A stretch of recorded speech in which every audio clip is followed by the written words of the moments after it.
I think that's one of the reasons why when I go into audit accounts, Matt, there's so much unnecessary tests and so many different campaigns running and so many different ad sets running and the account being spread so thin. I think a lot of times media buyers think, I should test this or I should run this. They don't give tests long enough to run. And they're constantly just trying to do all of these different triggers and all these different levers within Facebook for Facebook's testing sake when that's not necessary. Hey, what's up, guys, and welcome to Growth Mentors, the podcast where we share snackable growth hacks, strategies, and best practices in how to drive maximum marketing impact and grow your bottom line. I'm your host, Matt LeBlanc, and today we're going to be talking about how to set up your meta account structure so it is conducive for algorithmic scale. What does that mean? That means how do you set up your meta accounts so that you can help the algorithm help you? And to talk to us, our guest today is Dave Armstrong, the Director of Paid Marketing at Jump 450. How you doing, Dave? Hey, I'm doing well, Matt. How are you? Doing real good. Excited to talk to you. Why don't we just start out with a little bit about your background? Why are you our expert that is kind of talking about campaign structure in Meta? Yeah, so a little bit of background about myself. I've been a part of the digital marketing ecosystem and industry for over 10 years at this point. Initially started out as an affiliate marketer. So I was driving campaigns across social and native and display. I was spending my own money. I was bootstrapping my own creative and producing my own ads. And I was able to see the impact that those ads had on performance relatively instantly. So I was pivoting daily and I was entirely focused on scale and making money for my clients and technically myself at that point. A little later on after that, I joined Jump. So it's been going on 7 years now, and I've held roles in Facebook acquisition management, social team management, senior growth director. Most recently, I was the director of media strategy. And now my current focus is as the director of paid marketing at Jump. So building and scaling our own acquisition efforts in order to sign clients. So that should give me a little bit of background in terms of why I'm able to talk about this in hopefully a conductive way and hopefully help some people out in setting up their meta campaigns and their account structures for ultimate success. David, if I could just jump in, I think that one more thing that has sort of helped you probably move through the ranks at Jump and in your career in general is just your very sincere excitement and enthusiasm for this work. Yeah, I feel like you sort of like live and breathe this stuff. Yeah, well, I'm really glad that comes through.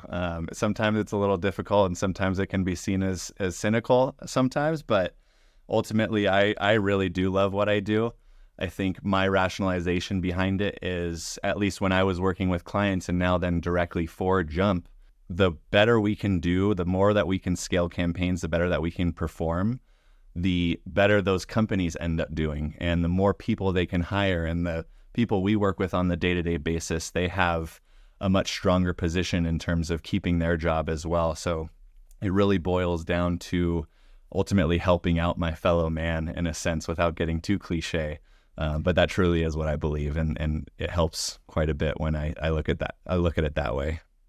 Absolutely. I'm actually surprised to hear you say cynical. I think of you as a passionate and optimistic person, and not too cliche to me. Let's help out the fellow man. Yeah. But let's jump right in. That's why we get along so well. Yes, exactly. It makes it more fun. But let's jump right in here. Why don't you lead me in? Where are we starting here? Giving us maybe a little bit of context on campaign structures and why they're important. Yeah, of course. So one of the main reasons I wanted to talk about this was really in one of my key responsibilities at Jump. So one of my key responsibilities here is within auditing new prospective clients' accounts. Yeah. And unfortunately, this is the case, but unfortunately, it's really rare to see an audit or to see a meta account when I go in for an audit that has a structure that's conducive for scale. So what does this actually look like? Too often I'll go into an account and I'll see 20 different campaigns live. I'll see each of those campaigns has 10 different ad sets live, and usually one of two things is occurring. There's either too few ads being tested inside of those ad sets, or there's too many ads being tested within those ad sets. They're all running at $10 each, up to like $100 each. So there's no real consistency in the way that things are set up. And that happens way more often than you would think. So I figured this would be a great topic to kind of jump into.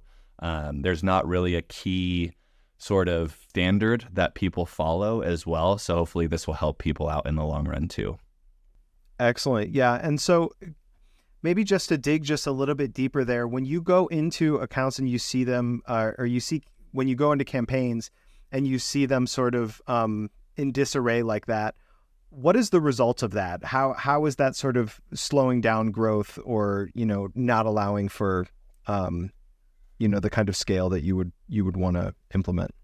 Yeah. So ultimately, the big negative from setting campaigns up without a proper guideline or without a proper structure in place is, one, you're going to be spreading yourself too thin. So say you only have $1,000 a day to spend.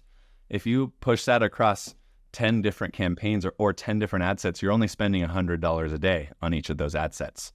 It's way more beneficial to consolidate your testing structure in a way that will gain you faster learning, so that you can say, hey, we found a winning test, we found a winning target, we found a winning creative theme, and then you can then build off of that. Instead of putting 10 things live and having to wait 2, 3, 4 weeks in order to get any results that actually mean anything.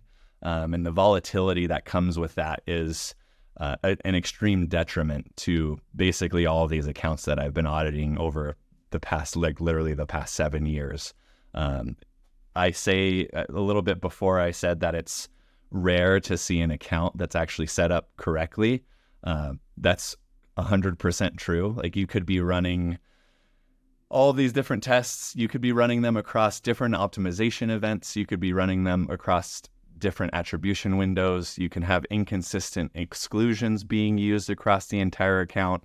There really needs to be a set level of consistency to build your foundation off of, because as soon as you can do that, it ultimately becomes a battling the champion mindset. So if you have a champion that's currently scaling in your account, it's your goal to continue to try and beat that performance. And if you set your campaigns up in this particular way, which I know we'll talk about here in a second, then it gets really easy to be able to do that. And it's way more conducive for the algorithm as well. One more point on that is the actual guidelines for the algorithm. So everybody always talks about algorithmic success, algorithmic scaling. What does that actually mean? The guidelines for Facebook and what the Facebook algorithm was actually built on is 50 conversions per week in a given ad set. So if you can generate the 50 data signals for whatever optimization event you're running to, if you can generate that amount of data signals in a week, you'll get out of the dreaded learning phase, and you can expect consistent performance from that specific ad set. Now, that consistent performance doesn't necessarily mean you're going to be hitting your goals. All that means is after that first week of 50 conversions, you can expect about that same performance that you hit that first week. So your goal might be a $100 CPA on a given ad set. If you're hitting a $200 CPA and you gained enough learnings on that particular test, you can expect to stay at that $200 CPA unless you make some bigger changes and you can beat that test in a given manner. The reason I bring that up is because your campaigns and your ad sets need to be set up with enough budget to try and hit that 50 conversions per week mark. And if you're spreading yourself too thin, there's really no real solid chance that you'll be able to get there. Excellent. So great way to bring us in. This seems totally essential to really anyone who is going to be running on Meta. So start us off. Is this best practices? How does one sort of best set up the foundation for their campaigns? Yeah, so there's a couple key things to kind of discuss and define first, I think, before we dive straight into the structure. And that really is what types of tests you can truly run within a campaign. So in my opinion, or in my definition, the key tests that you can run on the ad set level are what I call procedural tests. So those procedural tests are things like optimization, event testing, attribution window testing. You can test manual targets or Advantage Plus targets, Advantage Plus placements or manual placements. You can test, I think I mentioned a second ago, exclusion lists or day parting. All of those tests that occur on the ad set or like the targeting level, those are what I call procedural tests. This will get very important a little bit later on when I kind of talk through what the winning, what to do with winning procedural tests once you can deem them winners or losers. But then the other major tests that you can run, and this is probably what everybody else will nod to, is one of the most impactful, especially in the short term, and that's creative tests. So that's on the ad level, but that obviously still occurs within your ad set. There's a little definition that needs to be made there. And the creative tests, they can be a million different things, right? You can go from UGC messages to brand or product focused messages, or strictly emotion specific messages, features and benefits. But you can also test different formats of the ad, right? Images, videos, carousels, DPAs, collection ads, etc. And then you can also test different products if you're in e-com specifically, different headlines and copy. Aspect ratios on your creative tests are a big one as well, or placement asset customization is a big one. And then landing pages as well. We typically like to do our landing page tests at the creative level too. So I think it's necessary to define those two specific items, those procedural type levers and the creative test type levers, because when you're setting up your ultimate hopeful account testing structure for ultimate scale, you have to have those in separate areas, because then it wouldn't be a specific or a perfect split test. If you're testing both of those two things at the same time, you're not sure which one is actually the reason why your campaign or your performance might be working or not. I see. And would I be correct to assume that it is the procedural test that you sort of want to figure out first before before you start testing creatively?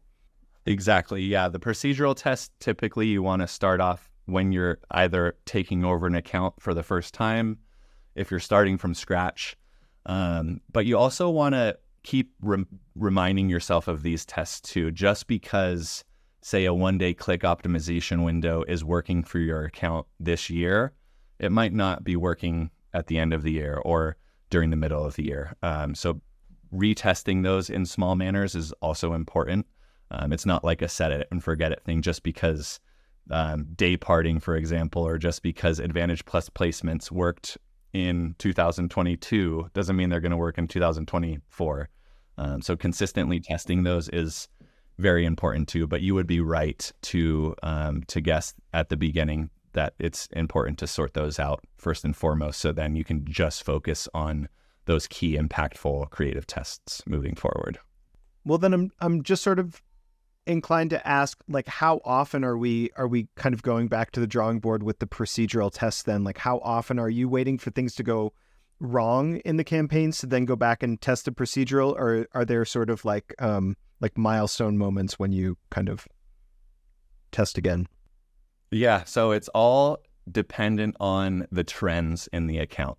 So any media buyer should be looking at the trends in your account, say your past 4 weeks, your past 8 weeks worth of data.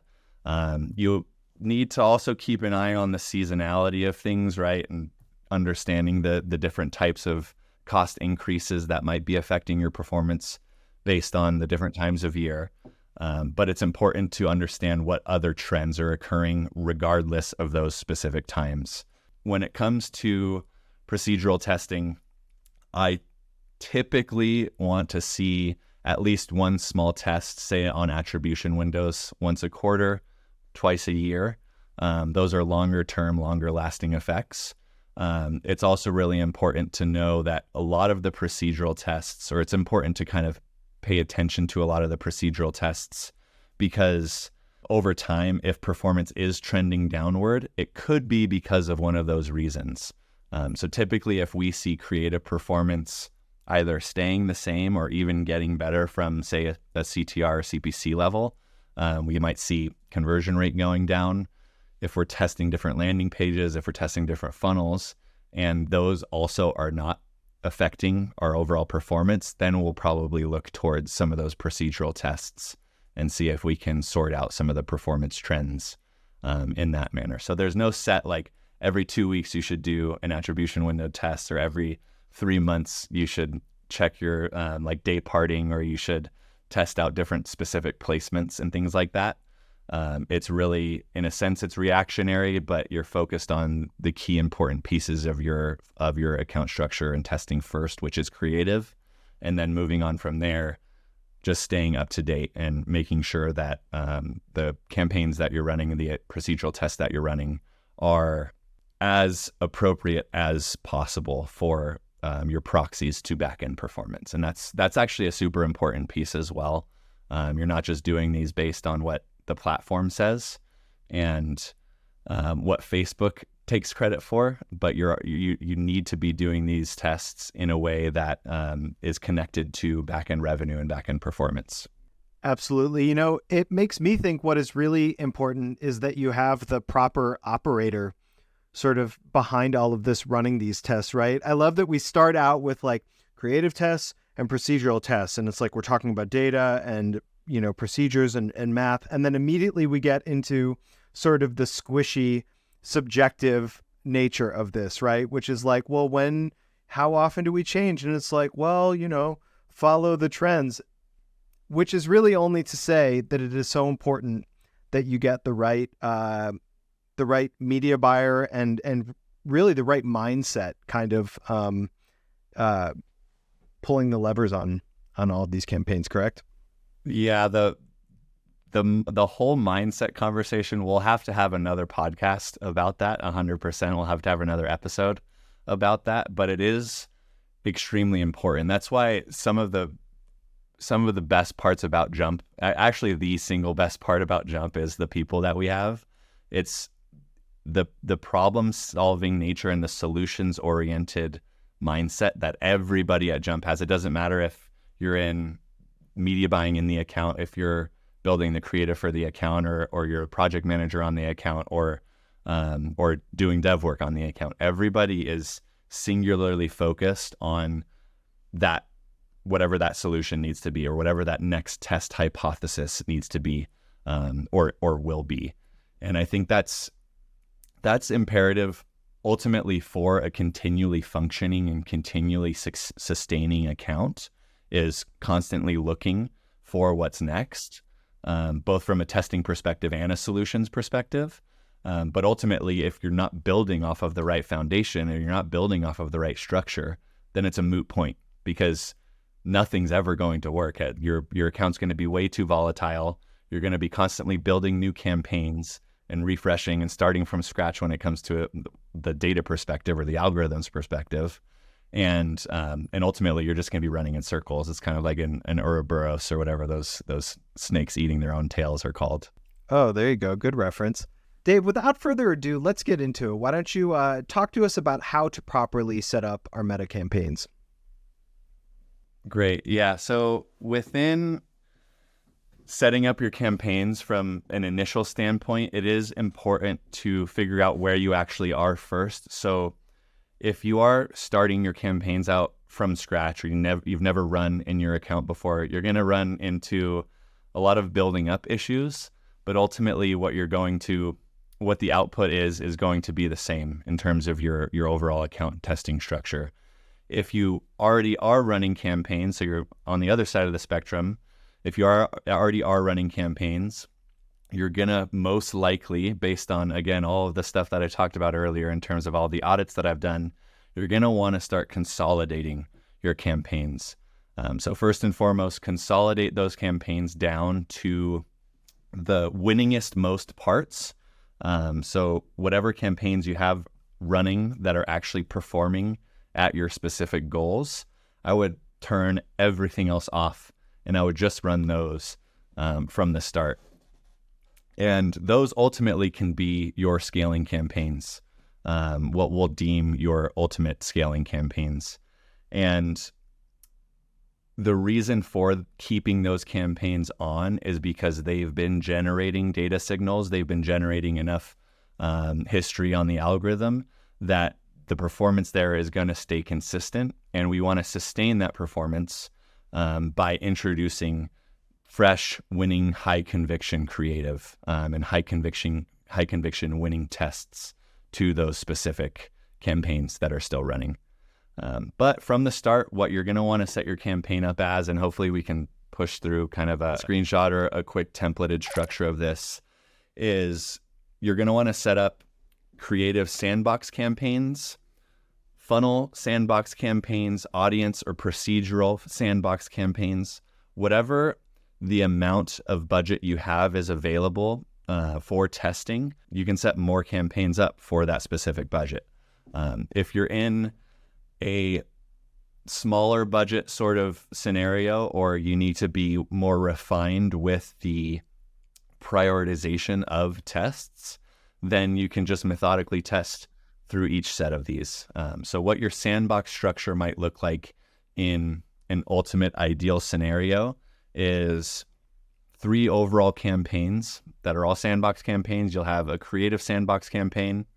You can have a funnel testing sandbox campaign, and say you have a procedural testing setup sandbox campaign. That can be audiences, attribution windows, optimization events, etc.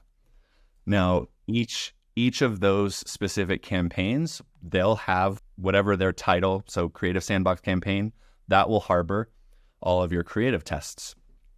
Typically, creative tests are a function of budget, at least at Jump and for Jump's clients. If you had unlimited budget, we would spend quite a bit of money testing a ton of different creative all the time, because ultimately that's the number one predictor on whether our clients will scale or not, is the amount of volume, the amount of creative volume that they can produce, that we can test for them. And then likewise, in funnel testing, you might have 10 different landing pages that you want to test. You'll take your previous winning creative assets and you'll run those to each of your different funnel tests.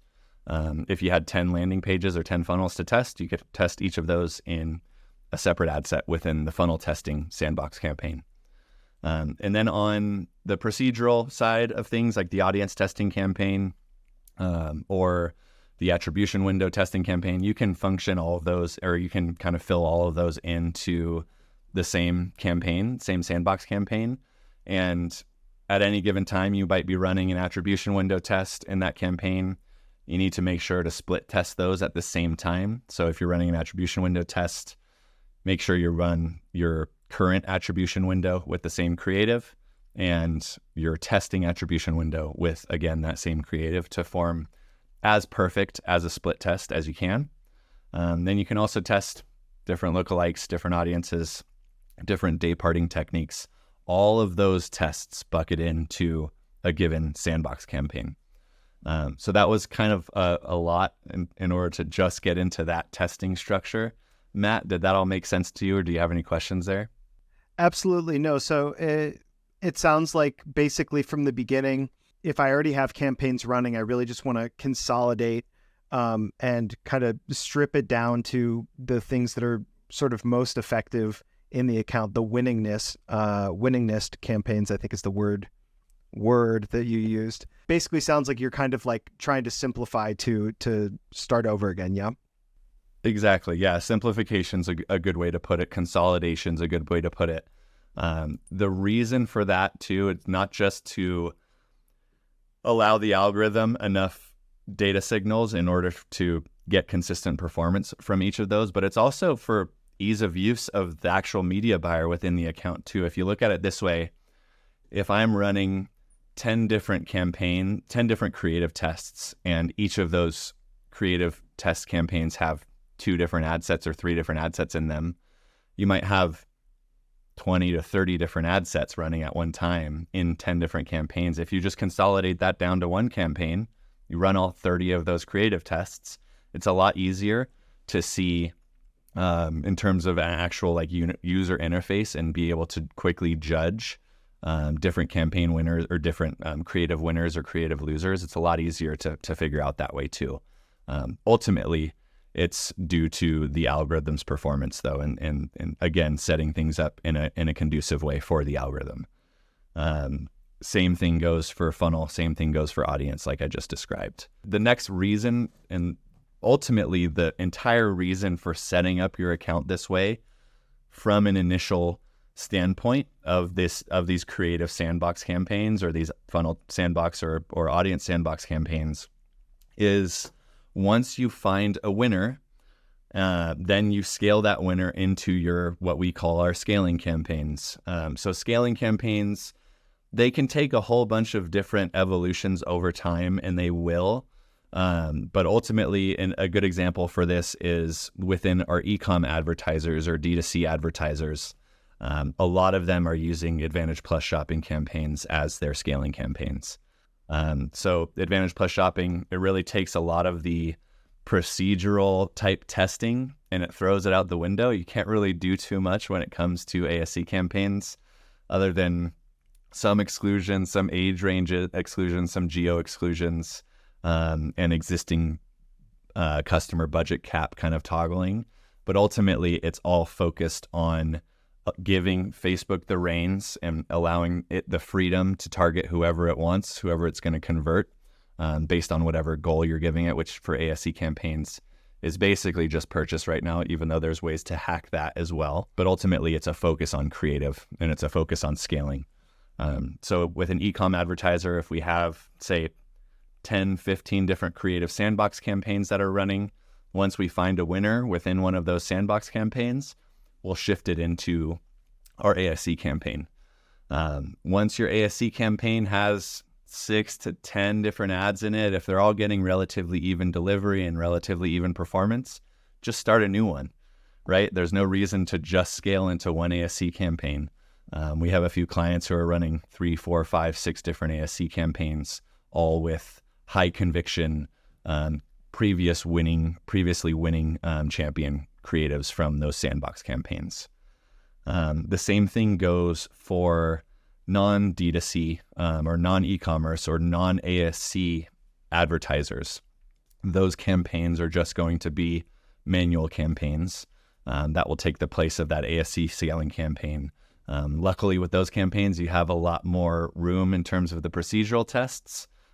I say luckily a little tongue-in-cheek there because sometimes people can touch too many triggers at once and try to push so many different buttons all at once when it's unnecessary. And actually, to take a step back, I think that's one of the reasons why when I go into audit accounts, Matt, there's so much unnecessary like tests and so many different campaigns running and so many different ad sets running and the account being spread so thin. I think a lot of times media buyers think, oh, like I should test this or I should run this. They don't give tests long enough to run. And they're constantly just trying to do all of these different triggers and all these different levers within Facebook for Facebook's testing sake when that's not necessary.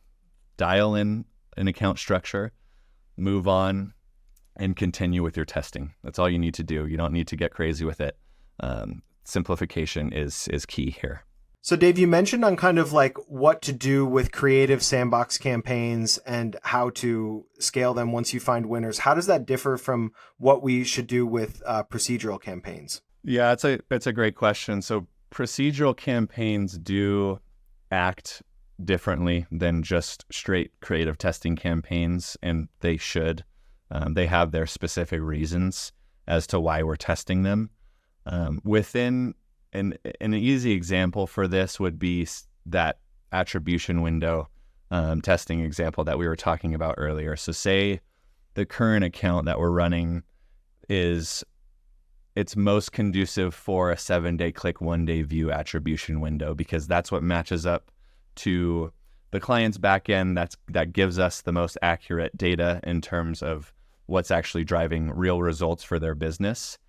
But say we end up running a 1-day click attribution test. So that attribution test would go in that procedural testing campaign, in that procedural testing sandbox campaign. And we might run that test and we say, wow, there's incredible results from this one-day click campaign. If you're not running one-day click campaign tests, you should go run them. They are some of the most important tests that you can possibly run for your business.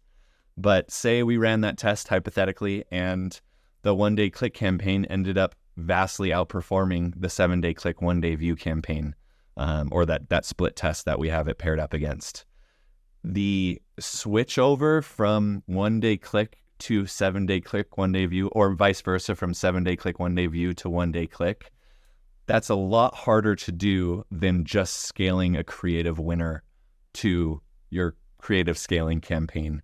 If you end up testing and finding a new attribution window that's more conducive for performance in your account, this could be the same for optimization events. This could be the same for day parting or budget scheduling or placement tests, all these different types of procedural tests.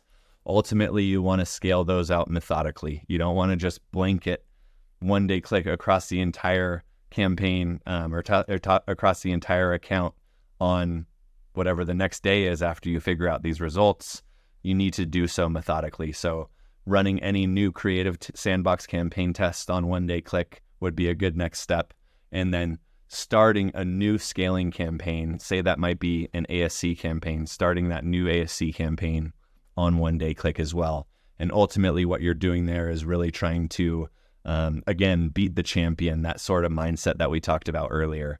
So procedural campaigns and procedural tests, they work a little bit differently than just your straight creative tests or even your funnel tests. But ultimately, those are still important to use. The longer term impact of those can't be understated versus the more shorter term instant impact, in a sense, that creative testing can play a part of. Ultimately, these types of campaign structures or account structures, they are what we implement for every one of our clients because they work, right? It isn't best practices, right? It's not like, oh, hey, we should do this because it's best practice.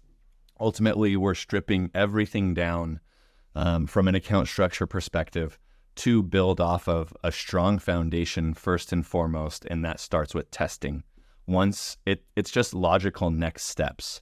Once we find tests that win, then we scale those tests. It's very easy to describe. It's very difficult to actually implement and perform and stay consistent with. Ultimately, what we are based on at Jump is testing, learning, and scaling.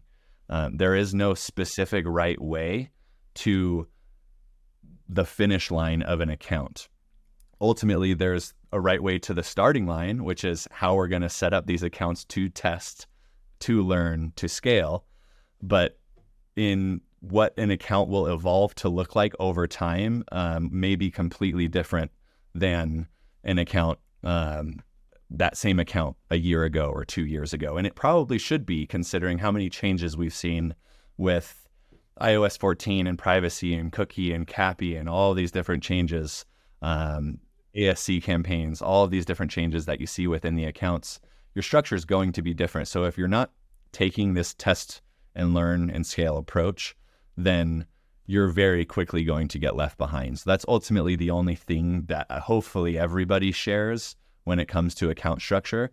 And this particular account structure, that one I described with sandbox campaigns and scaling campaigns, is what is most conducive right now for our ability to progress our clients on a weekly, monthly, quarterly, yearly level to beat previous year's numbers and to progress towards future yearly goals. Dave, so sort of just to take us kind of back to the initial kind of root idea here, you talked about how to sort of set up your campaigns. The foundation of your campaigns for algorithmic scale is sort of reliant on getting at least 50 conversions a week. Can you talk to us about maybe some specific numbers? What is the kind of like bare minimum spend that you think that I would need to start with to kind of generate that kind of growth for the bare minimum for the 50 conversions a week? Yeah, so it really depends on what your particular CPA or your costs per your optimization event is in the account. So an example of this could be if you're running purchase-specific campaigns, which you should be. If you're running purchase-specific campaigns and your goal CPA is $100, we need enough room for the algorithm to get 50 conversions per week, which is 50 times $100 CPA. That's $5,000. And you divide that by 7 days, so it's $714 or $715 a day. That would be a real life example of how much room you would need in one given ad set for a $100 CPA goal purchase campaign. I love it. I love the math on the fly. Thank you so much for diving into the deep end with me there. Goes back to that very first sort of reasoning behind why it's important to set your campaigns up in the proper structure for success is the different tests that you run are going to yield different results in your account at a specific time of year for your specific product or for your specific client's product, different seasons and all this kind of stuff. So ultimately, what you test in your account is going to teach you yourself what particular setups to have and particular next tests to run in the future as well. So test yourself. It could be the name of the episode, a perfect note for us to end on. Thank you so much for that. If you were listening to this and you are interested in exploding your own digital growth and you're interested in talking to Jump 450, you can get in touch with us in the link below in the description at www.jump450.com. We will be back here next week with more actionable strategies for you to steal from us. Thanks so much for being here. And Dave, thank you for being here. And always appreciate the talk.